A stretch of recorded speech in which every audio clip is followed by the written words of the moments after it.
compare '08 and '09, how are the seasons? Do you feel like you improved this year? Yeah, I hope I improved. I put a lot of hard work in the off season, so it was a great season for me. A lot of depth in the field in the Supercross class this year, and the same guys, that were there last year were in it this year. It seems like some guys had some injuries with Ferry, and he's always really tough to beat. And Windham, he kind of started off slow, but he's definitely got some momentum now. So between those guys and you add in those rookies, Josh Grant, Villapoto, there's a bunch of guys that just came in that were on fire. So it's been a tough season. So, I'd like to think I improved because of those added aspects, and it was a great season for me. People always talk about they want parity in racing, and there was parity. That group you were in, there were 8 or 10 riders that had a shot at third in the series just a couple weeks ago. What is that like going in the gate? I mean, does anyone really know where they stand? Who's going to be the faster guy? Do you have any idea where you stand? Everybody's so close. Yeah, that's great. I'm a racer. I love to race, and if it was easy, no one would show up to race or to watch the race. So it's been an amazing season for Supercross. Reed and Stewart seem like they hate each other, and that's awesome for the fans. Rivalry is great. We need that. And then that battle for third place has been amazing. There's so many guys. We just talked about that. But for our sport, that's great. The promoter's been doing a good job, and it's just it's great for the riders just because it's a battle out there. And now it's time for that battle for third place to step it up and get a little closer to James and Reed, which has been tough this year. You talked about that rivalry. Last year, the rivalry was between Reed and Kevin Windham, and you were kind of in the middle of that as a fellow Honda rider with Windham. Talk about what goes on in that situation, and of course, this spills into what may or may not have happened with Kyle Chisholm being in the situation you were last year, this year. What goes on in that situation? I think it's a little different because I was on the lead lap with those guys. I think that was the factor that made everybody upset last week. But I don't really know what happened with that. But last year, I was starting to close the gap on those guys. Reed had an injury, and Windham was riding well, so I just tried to give it everything I could to help Honda. And I definitely wasn't going to lay down and let somebody just blow right past me. So it was I was fighting for a podium position, and I just gave it everything I had, and I think that was kind of the difference. What is the tension like? You were right in the middle of that last year at the end of the race in Seattle. So, I mean, what is the tension like when a championship is on the line in this series? It seems pretty intense.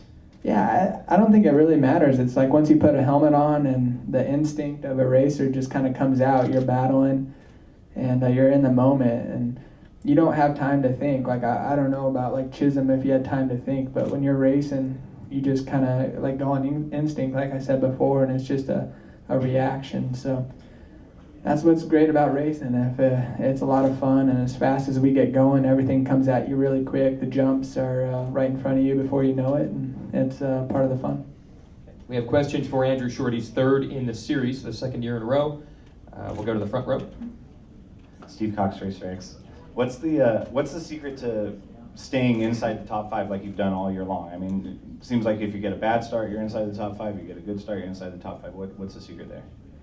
I think that it's just where I'm at right now, and those top 2 guys have pushed each other to another level where they've kind of gapped us, and that's kind of been the story of my career since like 2003. I've kind of stuck in that third place position in points, and now I'm at the point where I need to step it up and move forward, and so that's kind of where I'm at right now. And I get good starts. I'm in shape. I do everything I can, and I think over the long run, that ends up, the consistency pays off for the last few past few seasons. So I don't really know. It's just kind of where I end up.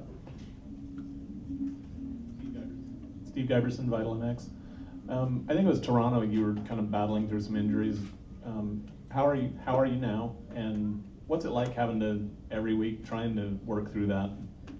Yeah, it's pretty tough for us, racing 17 races with Easter off. You don't have time to recover, and I tore my tricep in Canada, and it's a really tough track because it was so soft and it took a lot of strength to get the bike around the track. But I was fortunate to have Jeff Spencer help me get healthy again. It was really hard. I couldn't really practice during the week, and I was fortunate that Honda worked with me, and they were really considerate. We had a lot of outdoor testing and stuff I had to miss, and So basically, I was just trying to get healthy during the week and then race on the weekends, and kind of hurt my speed, I think, a little bit. I still had some fitness, but so now that's kind of where I'm at. And our main concern was to be healthy for outdoors because of the position that I was at in points for Supercross, to give a little there to gain some for later on, and not compromise my injury and make it worse. So it's just kind of one of those things I think everybody has to battle. I'm not the only one out there that's riding hurt. A lot of races and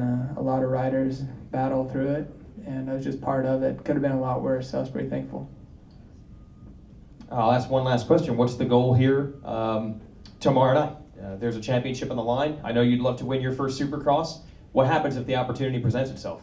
I love it. I won my first lights race here, and that night I didn't even think I was in contention for a win. So I've won 2 races here on lights. They're pretty great memories for me and great races, and I go good here on this track. I finished on the podium here last year as well. So this race always treats me well, so I'm hoping for the same thing tomorrow night.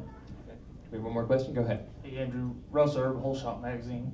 With nationals coming up and it's sounding like Stewart and Reed are probably not going to do it, are you kind of secretly hoping that they definitely sit out so you have a better chance at being up on the podium week in and week out? Yeah, I think without those two, it's going to add a whole different flavor to the season. And I know Villapoto is going to be very fast as well, as long as with Josh Grant. Those are 2 guys I didn't race last year. And then throw in the rest guys, Alessi and Ferry. They both beat me in points last year, along with the rest of my teammates from Honda and Red Bull. So we'll see what happens. You never know. There's always going to be somebody fast, somebody that you're not counting on. As soon as you think you have it, there's somebody that jumps up and steps it up and goes even faster. So I'm just trying to stay humble about it, and I know it's going to be a long, tough season, and just put my head down, put some work in, and see where it leads.